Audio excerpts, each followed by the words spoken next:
welcome back to the newspaper review. This morning we have looked at papers on the Punch, and the stories rather on the Punch, the Guardian, and a bit of the Vanguard newspaper. But for now, we have to have a conversation on what is going on in Anambra State, and we're joined via phone call with Barrister Fred Nzako. Thank you for joining us this morning, Barrister Fred.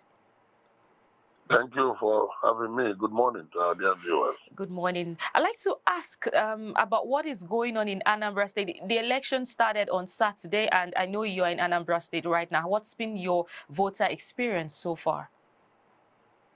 Well, so far the election went well on Saturday, very well beyond expectations of many people.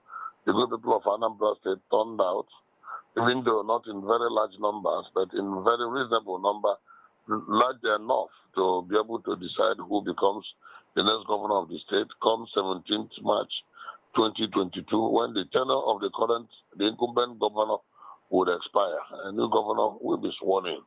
And beyond the expectation of some cynics, the election went quite well, seamlessly, you can say, even though with some technical hiccups here and there, but at least essentially and generally, we had a good election, especially free from security harassment, insecurity situation, fear for safety, and the trepidation in the minds of the people, and in an environment free from rancor.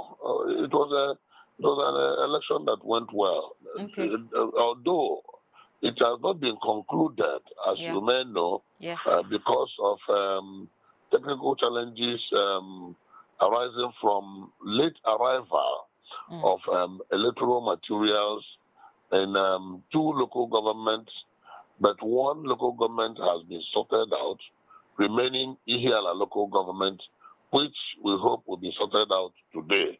The voting was postponed in Ihiala local government, and then voting will take place today.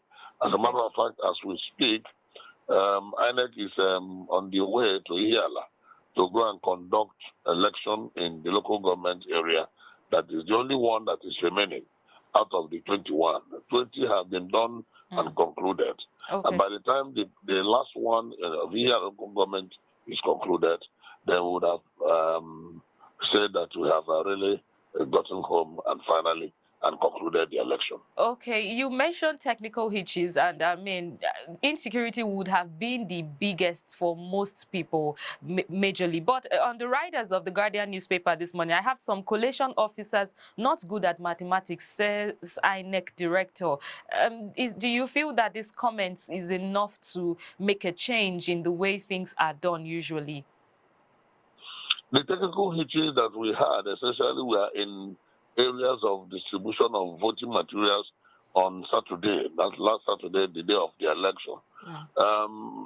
Many materials, some materials arrived, some polling units later than expected. Some came as late as 11 o'clock. Meanwhile, the election was supposed to start by 8:30 at most, and some came by 10 and 9 and the rest. But essentially, in most of those areas, they were able to vote. In some cases where the late arrival occasioned delay in voting, INEC used their discretion to grant some extension of time for a few hours.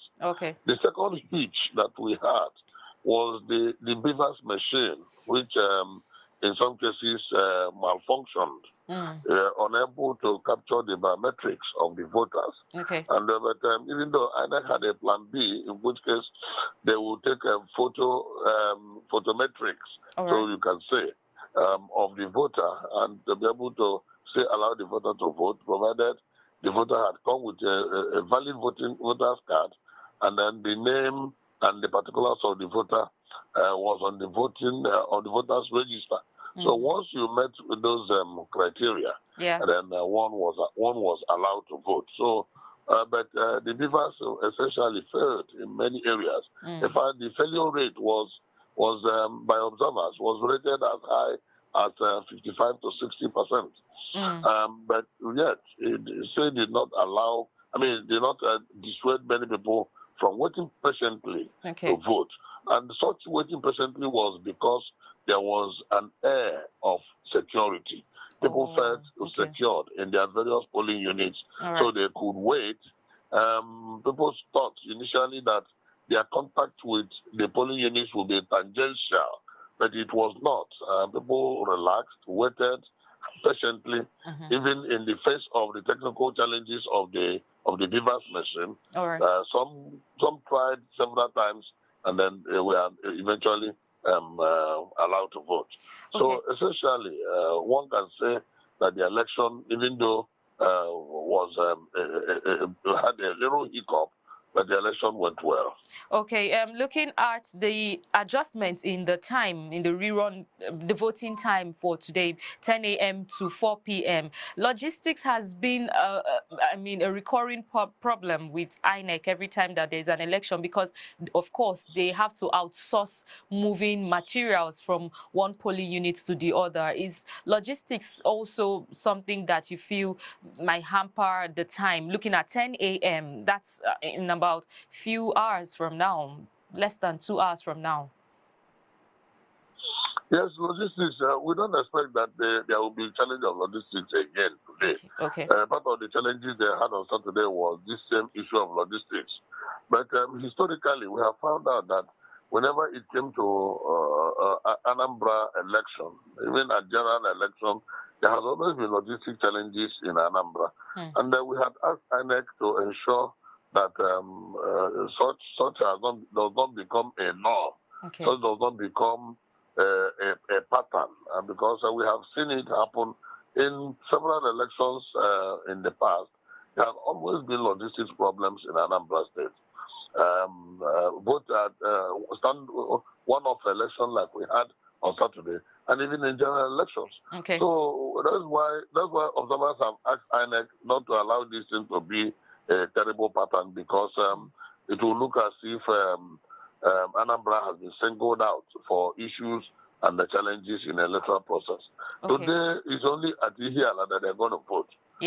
So there shouldn't be any story of logistics. I guess INEC had decided to put the time at 10 o'clock to allow everybody, because today is ordinarily supposed to be a working day. Yesterday was a sit at home that did not allow people to move, and I guess INEC avoided yesterday and then put it today. So even if anybody had to rush to the office to clock in and then go to vote, I believe that that is why INEC pushed it to 10 o'clock and then gave it up to 4 o'clock. It's just one local government, and I don't think there will be issue of logistics in Ihiala today. I'd like to ask, as an indigene, what are the expectations, generally, that you hope to see, even with whoever wins the election, and the expectations that you have towards the Independent National Electoral Commission? Well, the people of Anambra State are happy that finally they were able to, by themselves, decide who will be the next governor. Because if this election did not hold, there would have been constitutional crisis and breakdown of democracy in Anambra State. And if it was not handled carefully, it would have meant a state of emergency, and possibly a terrible one would have been that a military administrator would have been imposed on Anambra State, whether a serving or retired soldier would have been made an administrator if there was a complete breakdown of democracy in Anambra. But that has been avoided. That has been staved off by this election that took place on Saturday. As we speak, even though technically the election can be said to be incomplete because there is one more local government to go, but it was almost an academic exercise, because 20 local government areas have been determined. And then a winner has emerged in all those 20. But because there is just one more local government to go, INEC cannot finally announce the winner until that is concluded, so that nobody will be disenfranchised. By the time that is concluded, then the chief returning officer will be legally authorized to make a valid, definite pronouncement about who becomes the winner. But already And the people of Anambra State have already known who the governor-elect is. Okay. But we're just waiting for INEC to make a formal pronouncement.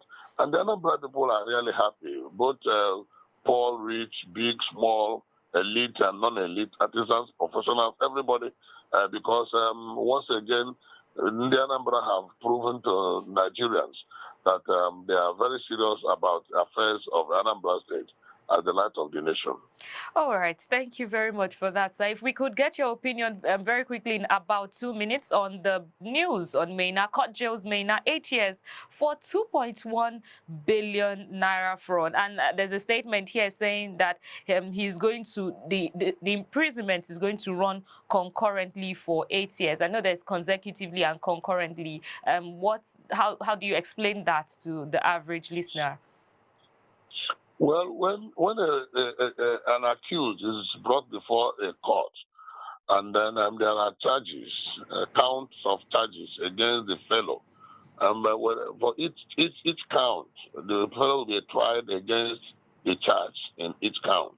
If there are, let's say, for example, there are 20 counts charge, and the fellow is found guilty in all the 20, and each count carries a term of imprisonment, they are supposed to, while serving the jail term on count 1, is also serving the jail term on count 2.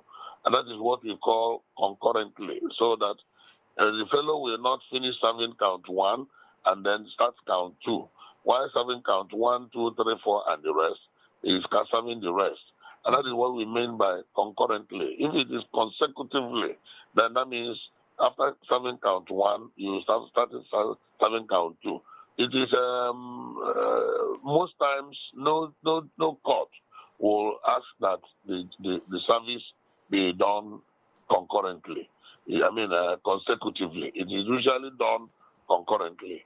So that is the case of Maina. Maina has been given almost 60 years imprisonment, but he will serve concurrently, and at the end of the day, and ultimately, he will spend about 8 years in prison. And out of the 8 years, if there are some months where he had been in detention while coming to court, that will also be factored into the jail term and then be deducted for him. And the only way and the only option available to him is if he succeeds at appeal and he's set free up to Supreme Court. So that's the only time he will not spend the imprisonment. But not until that, he has to keep his cool in the prison for putting his dirty fingers in the cookie jar and messing up the pensions funds.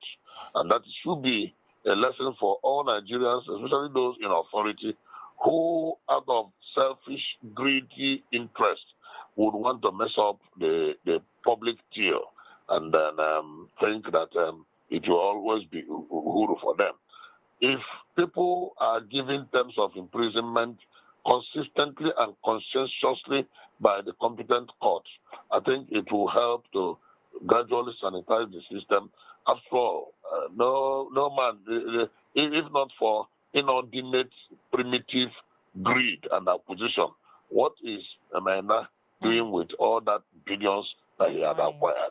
Well, thank you very much. Thank you very, very much for joining us and telling us what's going on in Anambra State and giving us your views on the Maina case. Thank you so much. We hope to get more updates even after the election has been concluded in Anambra State. Thanks for joining us on the newspaper review this morning, Barrister Fred. Many thanks. Many thanks. Do have a great day ahead.